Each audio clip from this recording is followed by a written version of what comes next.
It's the perfect time to replace that beast in your basement, your old inefficient boiler, with a highly efficient Peerless boiler. Peerless boilers, they're a perfect match for homes, apartments, commercial buildings, you name it. Get the heat and hot water you need efficiently and save big on your energy bill all year long. Learn more about the entire Peerless Boilers family of products, and to find a local installer near you, visit peerlessboilers.com. And remember, my guy Pete Morgan, Peerless Boilers, the world's best built boilers, peerlessboilers.com. Well, the holidays have come and gone once again, but if you've forgotten to get that special someone in your life a gift, well, Mint Mobile is extending their holiday offer of half off unlimited wireless. So here's the idea. You get it now, you call it an early present for next year. What do you have to lose?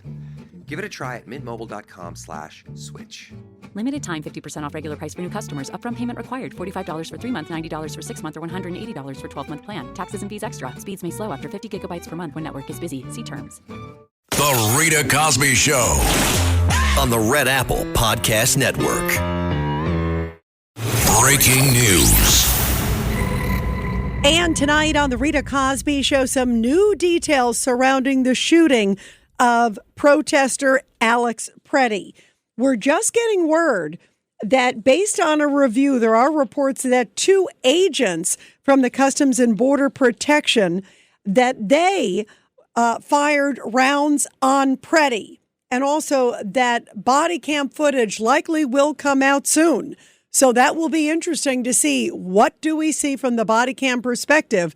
Because there's a lot of things we can't see from the eyewitness videos that many of us have seen.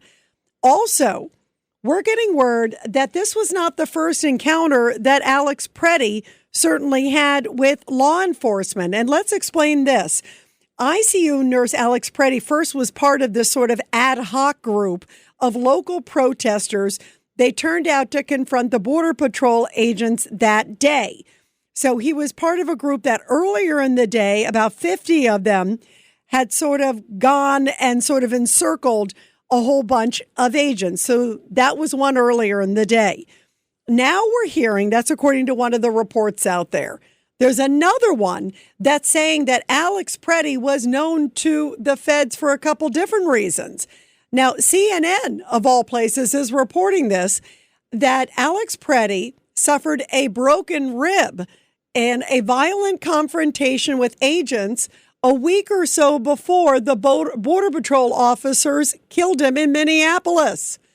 Pretti told a pal that he saw ICE agents chasing what he described as a family on foot. And he stopped his car during the earlier incident. It was about a week before when the shooting that we've all seen. He said he pulled over the car and he began shouting and blowing a whistle, at which point he was tackled by 5 agents.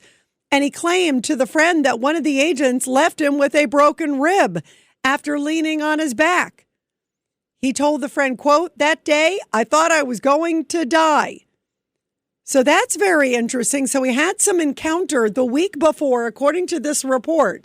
We're just getting these details here on the Rita Cosby Show, that he had this encounter a week before with the Customs and Border Patrol, so much so that, or actually with ICE in the first case, that he said it was left with a broken rib, leaning on his back. So he already had kind of what could be described, obviously, as a very physical altercation with a federal agent.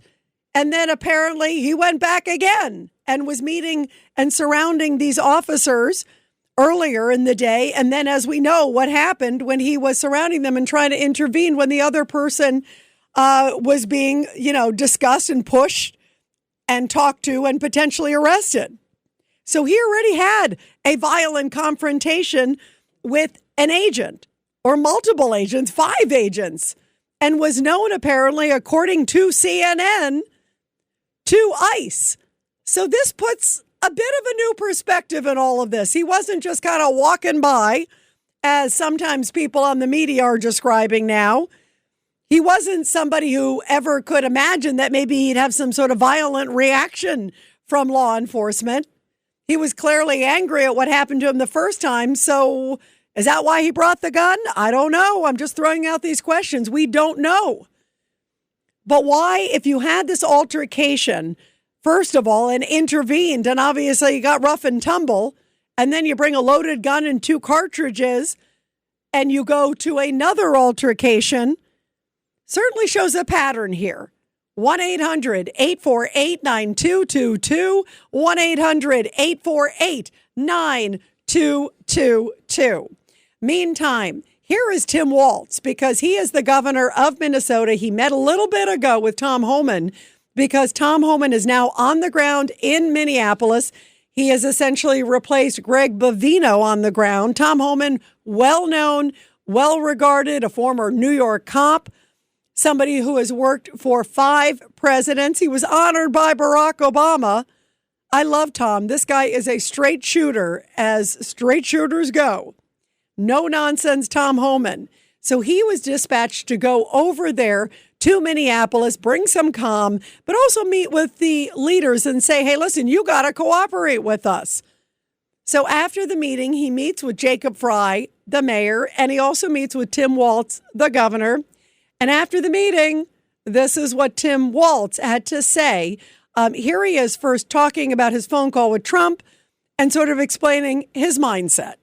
I would characterize, along with the president, I think it was productive. Yeah, so let's start with that call. I understand that you initiated it. Is that correct? We asked for it a while back, and this was the time they came through. I got a early morning call from the president's chief of staff, who we have been communicating with regularly, several times a day, myself or my team speaking with Susie Wiles, and she said the president wants to speak with you, and they called back in to us, and we spoke for about 15 minutes. Did the president make any firm commitments that the course of this immigration operation will change? Well, I asked 2 things were clear. First of all, I asked that we have a fair and independent investigation into the murder of both Renee Good and Alex, and that we have to be able to do that. And he said, We'll look at that. We'll take a look at that. And I said we just have to reduce these numbers. We started out with that, and he pledged that, look, I'm going to send Tom Homan in. We'll do things differently. He explained to me how he thought it was very successful in Louisiana, very successful in Louisville, which I shared with him, but ICE did not shoot anybody there, and the presence was much smaller and much more targeted. Like, they were doing actual ICE work. This is, as we've seen, massive numbers. So it was cordial. I think he understood this. I told him that this is unsustainable, and I said, quite honestly, no one wants this, and I hope that's true. No one wants this. What about the investigation? I mean, you asked for him to allow state investigators into the fold regarding the deaths of Alex Pretti and Renee Macklin Good. What precisely did he say in response? He said he would look into it, and he said, look into it. I hear you. We'll look into it. And what if that doesn't happen? Well, then we'll keep pushing. I mean, this is, and I want to be very careful here. I don't want to, and one of the reasons that I am staying a little behind the scenes and working constantly on those calls is that part of this is about how you're viewed by this White House.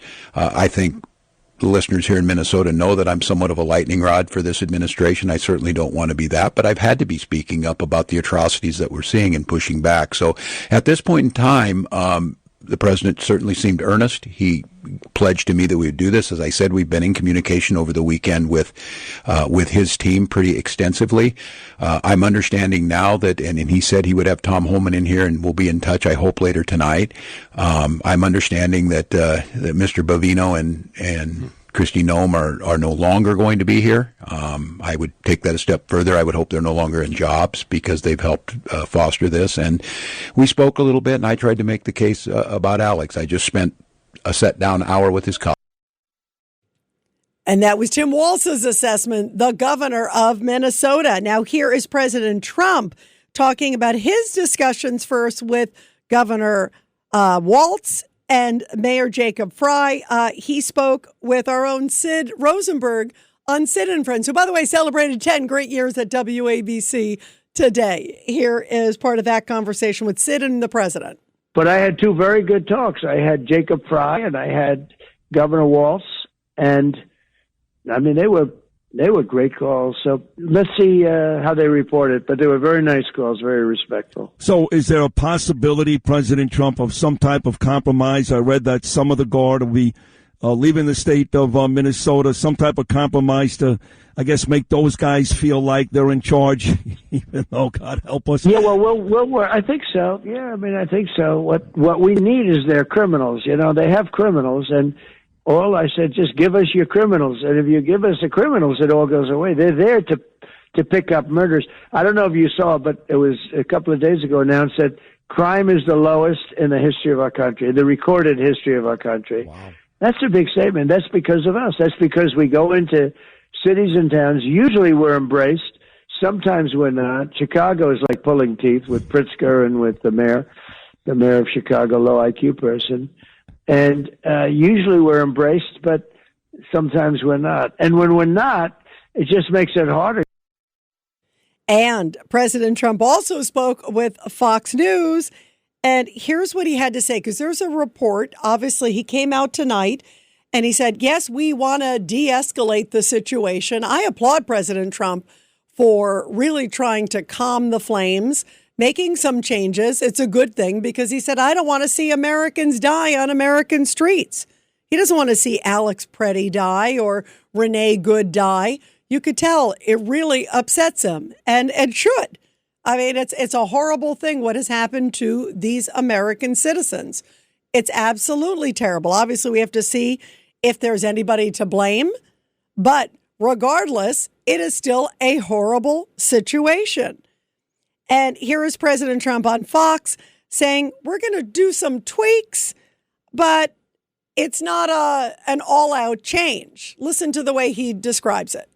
Is this a pullback? I don't think it's a pullback. It's a little bit of a change. Everybody in this room that has a business, you make little changes. Bovino is very good, but he's a pretty out there kind of a guy. And in some cases, that's good. Maybe it wasn't good here. But you have to understand, when I watch some of the people that I've been watching over the last few weeks, these are paid insurrectionists. These are paid agitators. These people aren't normal, like OG, that, they're incensed about anything. How do you get incensed when you go into a state and you're taking criminals out? You're taking monsters out, murderers. We had 11,888 murderers let into our country by other countries, by Biden with his open border stupid policy. It's the dumbest thing I've ever heard. You talk about bad policy. Open borders where people were coming, so the whole world, the Congo, Venezuela, all over the world, they're letting people in from their prisons and they're feeding them into the United States. And they're murderers and they're drug dealers and they're everything else you can think of, every bad name you can think of. And they let them in by the millions. We closed the border. We have nobody coming into our country anymore. And by the way, that record on the border and that record on crime truly is incredible. There's no doubt about it. 1,000%. Let's go to Joaquin in Pennsylvania, line 3. Joaquin, your thoughts tonight? Good evening, Rita. Wow, you really had a lot of calls last night. I couldn't get through it all. It was a blockbuster night, and I'm glad you're on with us now, my friend. What do you think? You're very, very, very popular. Well, it's because you know why I'm popular? Because I have people like you calling in. They're smart people because they listen to guys like you, too. Yes. You know what? I was just going to clarify something. He was carrying 2 extra magazines. The cartridges go into the magazines. I know that's being technical. Yeah, no, but anyway, you're right. He was carrying the 2 full magazines, right? So you've got the loaded gun, you got the magazines. And let's walk through this, Joaquin, because now that we're hearing that he had been involved in a protest the week before, according to this report, and that according to CNN, and again, it's CNN, so it's not like they're, out to demonize Alex Pretti. They want to build a statue to him, it seems. But they came out and are saying that according to their reporting, he told people that his ribs were broken. And remember, he's a nurse, too, so that's interesting, too. So, he can take care of himself a bit. Obviously, nurses are very smart. But so he goes through that a week before. Then he goes out earlier, sort of encircling the crowd. And then he goes again at this location. So, I mean, if you had your ribs broken or a rib broken the week before, and then you're going to a protest with a loaded gun with 2 magazines. What does that say to you, Joaquin? Yes, well, that's the opening statement I was going to make. If you intend on bringing a gun to an altercation, or let's say an intentional impediment of law enforcement, and you know there's going to be an altercation with law enforcement, and you bring a gun, I'm sorry, but you're asking to get shot. Okay, you're asking for trouble. There's no doubt. I mean, that's how I view it. That's my opinion. I agree. And you know something, Rita, I carry guns. Okay, I have a concealed carry permit in Pennsylvania, and a couple things. One, the 2 magazine thing really isn't an issue for me because if I take a semi-automatic out, I like to have at least 1 extra magazine, and 2, because you never know, But when I get pulled over by a cop, okay, even if I'm not carrying a gun, you know what? I believe that they actually know when they run my plate that I have a concealed carry permit. So I don't do anything. I put my hands on the steering wheel. I make all my motions to be slow, and I deliberately, make it easy for the cop to see that I'm not a problem. Right, okay? and he did the opposite. He gets in their face. He's pushing them. And you see this, it looks like a push, it looks like and then he intercedes with the other, and then the next thing they know, they got a guy with a gun, and the report is, there's a new report tonight. And Joaquin, do me a favor, we're going to take a break because we got a hard break. Stay with us. I'll take you after the break and we can finish. But it's interesting because there's this report tonight that the 2 rounds, the 2 shots that were fired, or I should say, forgive me, the 2 officers who fired the shots, because there were multiple shots, happened 5 seconds after the other officer said gun, gun, gun. So clearly the gun, seeing it, was a trigger and a very agitated activist. So let's get into that right after the break. Stick with us, Joaquin. Everybody else, 1-800-848-9222. The Rita Cosby Show on the Red Apple Podcast Network.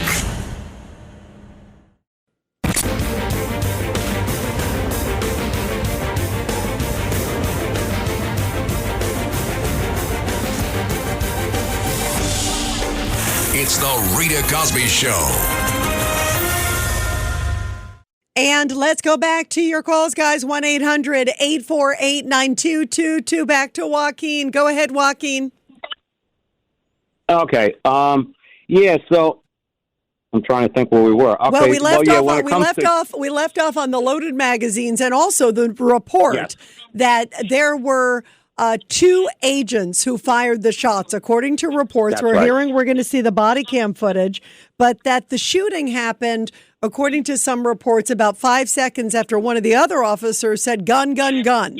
So the gun being there clearly alarmed people when they saw there was a gun on Alex Pretti. Right. Well, this is the whole thing. I mean, a lot of people, I don't know, I guess they haven't been in any altercations or anything, but things happen so fast. And you're a law enforcement officer, and now you're dealing with a person who's fighting with you, and they have a gun on them. I'm sorry, but these officers, I feel really bad for them that they have to now go through this and to listen to a guy like Waltz saying that they need to be investigated. Well, and by the way, I mean, Joaquin, that's mild compared to what other people are saying. I mean, some people are calling them murderers. It's horrible. Let's see the videotape. But right now, and also hearing he may have a history. The Rita Cosby Show on the Red Apple Podcast Network.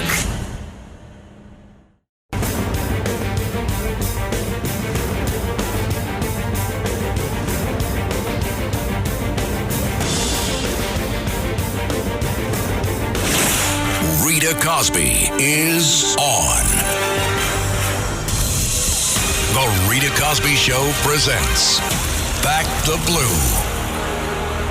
And this Back the Blue segment coming from Tamarack, Florida, where a deputy rescued a man trapped in a partially submerged vehicle.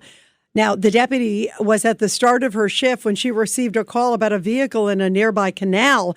The deputy said on the way there, the dispatcher said the man sitting outside of the edge of the window of the vehicle, he says he cannot swim. Wow, it sounds like a very dire situation. So upon responding, she found the driver literally clinging to the top of the SUV, which was about halfway submerged in the water.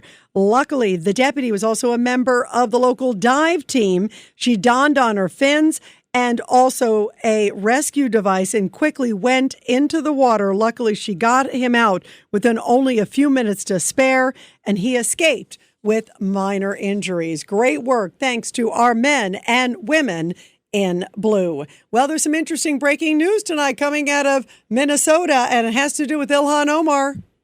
Breaking news. And this just coming out that Congresswoman Ilhan Omar, Democrat of Minnesota, was sprayed with an unknown substance today by a man who rushed the stage where she was speaking at a town hall.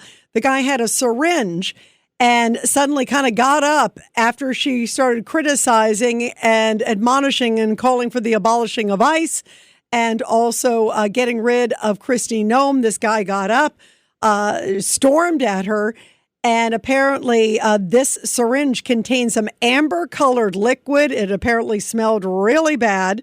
The Congresswoman immediately ran after the guy. She didn't seem all that concerned. She ran after the guy. She appeared to look like she was maybe going to punch him. She said, "I need a napkin."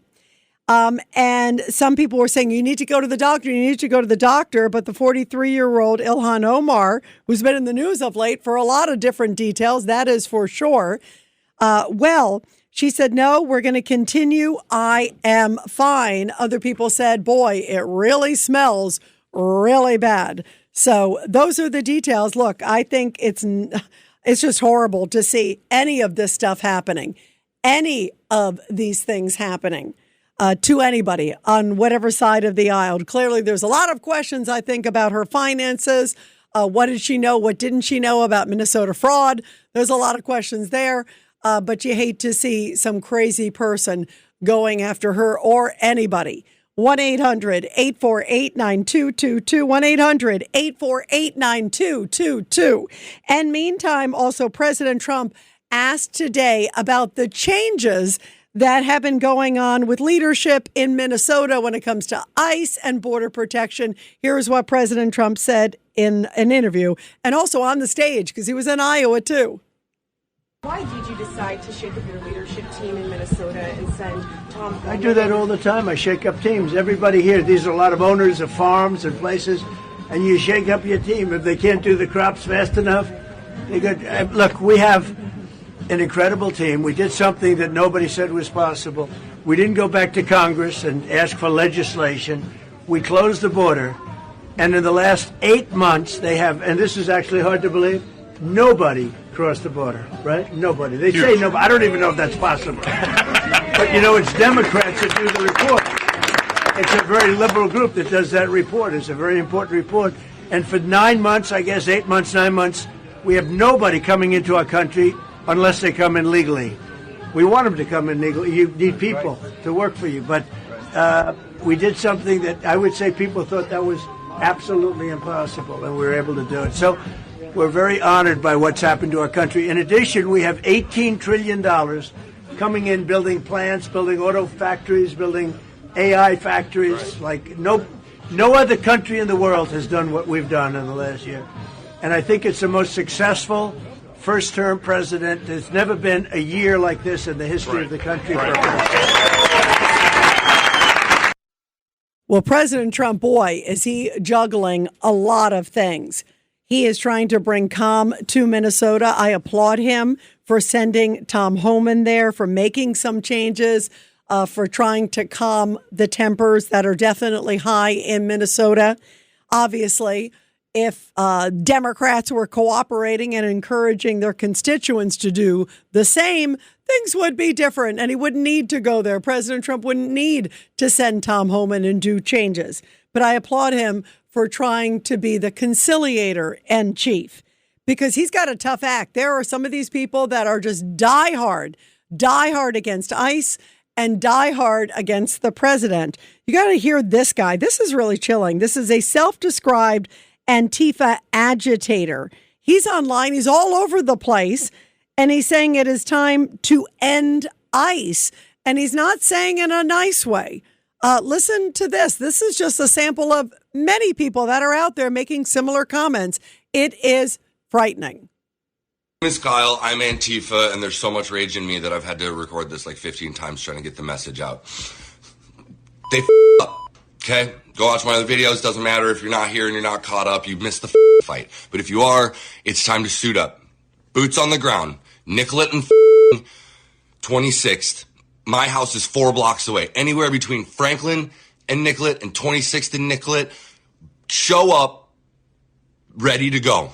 Okay? Not talking about peaceful protests anymore. We're not talking about having polite conversations anymore. I am talking specifically to my followers. This is everything I have talked about, and this is exactly what I said was going to happen. This is exactly what I said was going to come when we didn't go and march on Whipple with guns. Sorry, but welcome to America 2026, where Second Amendment is the only thing that's going to keep you protected from literal Nazi gunmen that are killing innocent people in the street with impunity. This is not a joke. There's nothing fun to chant about it. Get your guns and stop these people. That is absolutely frightening. And what's frightening is that is fairly typical. There are a lot of people out there that are making these crazy, ridiculous, downright frightening comments like this individual. Does that sound like a mild-mannered guy? I don't think so.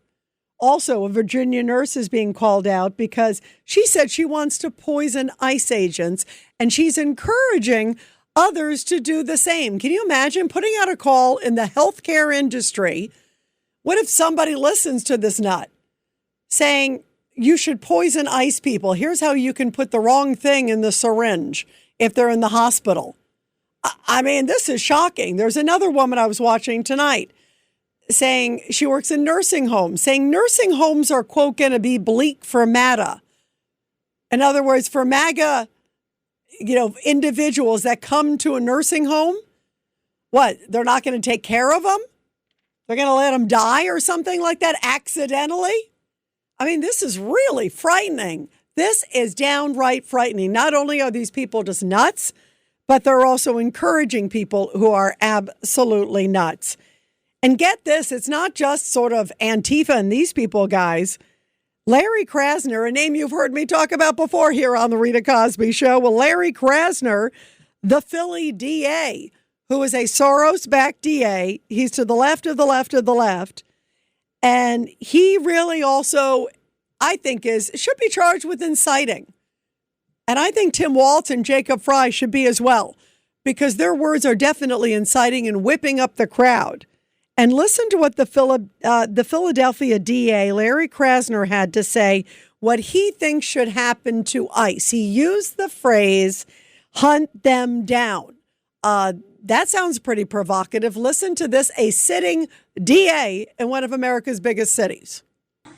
This is a small bunch of wannabe Nazis. That's what they are.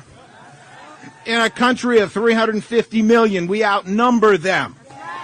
If we have to hunt you down the way they hunted down Nazis for decades, we will find your identities. We will find you. We will achieve justice. And that is stunning. He is a sitting DA. How irresponsible, how provocative, and how dangerous. 1-800-848-9222. 1-800-848-9222. Let's go to Al in Yonkers, line 2. Go ahead, Al. Yeah, hi, Rita. Thanks for taking my call. I just wanted to say with the situation with Minneapolis, the big problem is that it's a sanctuary city, and unfortunately the leader, the governor, and the mayor have called back the police department. And the police department has experience with their patrol guide rules, how to deal with demonstrators. So there's a little bit of confusion now, because what you have is you have ICE agents, you have Border Patrol agents, and their patrol guide rules are on a federal level as opposed to a city like Minneapolis. So this causes some confusion, and I think that's what maybe went on. But I think the federal authorities didn't make a mistake. It's unfortunate that the nurse lost his life, but you have to follow protocol and you have to follow what law enforcement tells you to do. Yeah, and also you just heard a great example from Joaquin, who called earlier. Al, he was saying that, if he's driving, if he gets pulled over or anything, he has a concealed carry permit. He says to the officers, by the way, my hands are here. I have a concealed weapon. I have, it's a legal, permitted concealed weapon. This guy, according to what we're seeing and hearing, did the opposite. And now we're hearing, CNN is reporting that he had a run-in where he had a broken rib with an anti-ICE agent. So what was he bringing the gun for? Did he not have the gun when he had the broken rib? And maybe this time if they tried to do it, in his mind to him, he was going to get even? I mean, I don't know. I'm throwing it out there because when you have an altercation, first of all, you don't intercede, but it sounds like he had some other altercation with them. And why would you bring a gun to? It's just a very provocative action, and we don't know. It's terrible what happened to this man. It is. It's really sad. But I'm also, now that I'm hearing that he didn't just kind of happen to be there. Where if you look at some of the other media, it make it sound like he just was an innocent bystander. And he's still, I still feel terrible that he passed away. It doesn't mean he deserved to die or any of these things, but he sounds like his actions were a lot more aggressive and a lot more provocative. What do you think, Al? Yeah, I agree fully. I mean, like, he's like Joaquin touched on and yourself, that you shouldn't bring, even if you have a carry permit, you shouldn't bring it to a situation like that, a rally. Just like if you were a police person and you were off duty and you were going to a bar and you were going to have a couple of beers, you don't bring your gun with you. So it's common sense. You know what I'd like to know, and I have not heard this yet. There's a report out at CNN, Al, that says that federal immigration officers had details about this guy and other anti-ICE protesters in Minneapolis in recent weeks. This, of course, was Customs and Border Protection, but still, was he on the radar, too? I mean, was it like, here's this guy again? You don't know. Yes. And that also raises the ire, too, in law enforcement. Yeah. And, now he's got a gun? This is the guy who we got in the scuffle with the week before, if that's, if that report is accurate. Yes. That's a whole other thing, too. We don't know. Was he on like a list of like Minnesota's be on the lookout for? Exactly. It's just like, if we have elected officials going into a different city, anybody who's, on the radar or who's done anything that was questionable, right away the authorities will check them out. But that's definitely a possibility that could have been the case. Yeah, no, there are so many questions tonight. Al, thank you very much. Always great to hear from you. Let's go to Robert in Brooklyn, line 1. Go ahead, Robert, your thoughts tonight. Yeah, thanks for taking my call. Well, you use the expression that he interceded. But I don't. You keep saying interceded, but I don't see where he interceded. He was standing taking pictures with his phone, and then this woman comes into him, and then apparently, according to the report that I'm looking at, he didn't move. And then the next thing you know, they try to take him into custody, and the report says that he resisted, and there was a struggle. You don't resist. Wait. Let's stop right there. It looks like from the video, to me, it looks like he kind of pushes, or maybe he gets pushed, whatever it is. But you said he struggled, right? Go back to that part right there real quick, Robert. He resisted. No, that's already what he seems like when he was on the ground, it seems like. No, but read me the line. Read me the line. He resisted, right? Okay, the next paragraph says, the personnel attempted to take Pretti into custody. Pretti resisted. Okay, right there. You can't resist. Robert, I'm just telling you, if you look at the image, it looks like he either pushes or gets pushed, all right? But right there, he resisted. You don't resist. If law enforcement is about to arrest you, you say, officer, I don't know what I did, but you don't start fighting back, and then you don't have a loaded gun with you. I mean, the scenario is such a dangerous one. And now, did you hear what I just said about the history? That apparently he told somebody, according to CNN, that he had a broken rib like a week before from an altercation with several agents, with 5 agents. He was tackled with 5 agents. He said he pulled over his car. He began shouting and blowing on his whistle like those agitators have that group, at which point he was tackled by 5 agents. And he claimed that one of the agents had left him with a broken rib. So then you go back with a loaded gun a week later if this is true? I mean, come on, Robert. 1 second, Rita. There's nothing to suggest that he was actually, according to the video, that he was resisting. I'm not. You just told me it says he resisted. You can't. I'm telling you, Robert. We don't know that. But Robert, if you look at the video, you can't see everything that's happening on the ground. These people who make it sound like they see every moment of it, that's hogwash.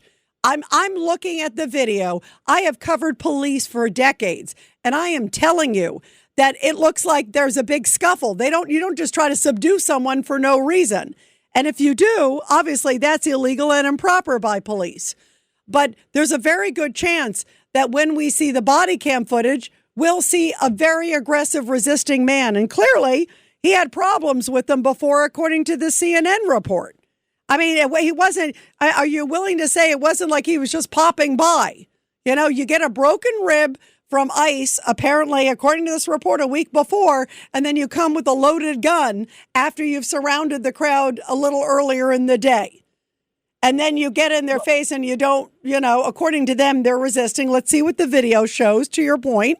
That's their report, but let's see what the video shows. But if that's the case, you don't resist. If it shows him resisting, by the way, if law enforcement says to you, we're going to arrest, it looks to me like he's struggling with them. First of all, you don't get in their face when they're pushing someone. You may not like what they're doing, but you can't intercede. Then we're all like... Interceding. He was not interceding. Oh, when he just happened to be in the area? Robert, hold on. I'm going to take a break. I got a hard break. We'll talk with you more after the break, all right? The Rita Cosby Show on the Red Apple Podcast Network.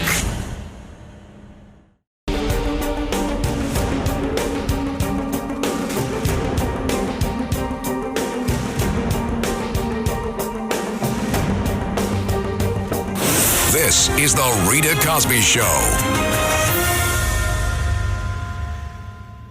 And let's go back to Robert in Brooklyn. Go ahead, Robert.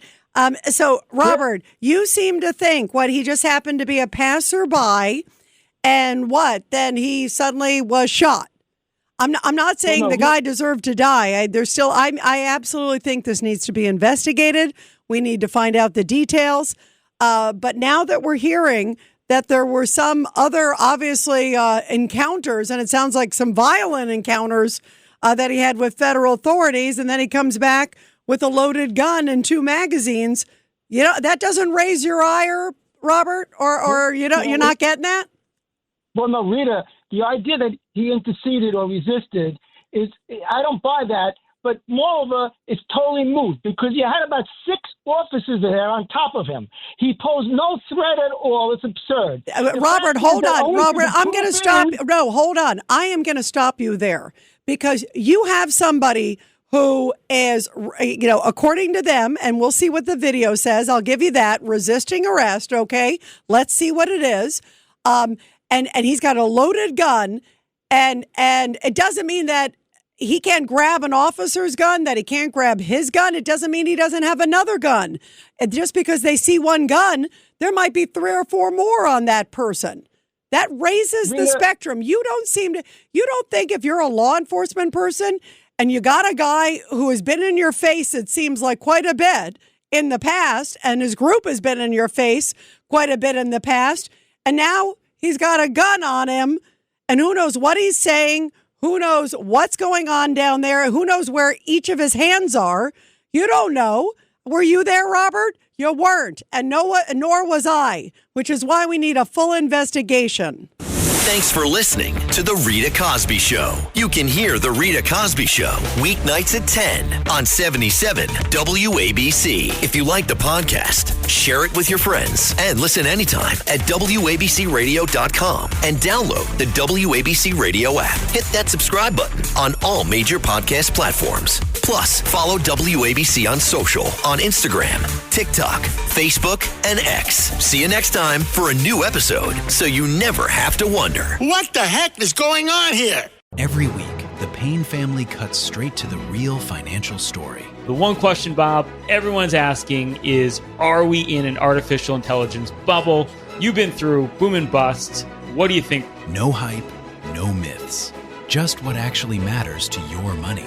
Does feel very similar to what we experienced in the 90s. Where are we, though? Are we in 1995, 1997, 1999? Listen to the Pain Points of Wealth on the Red Apple Podcast Network.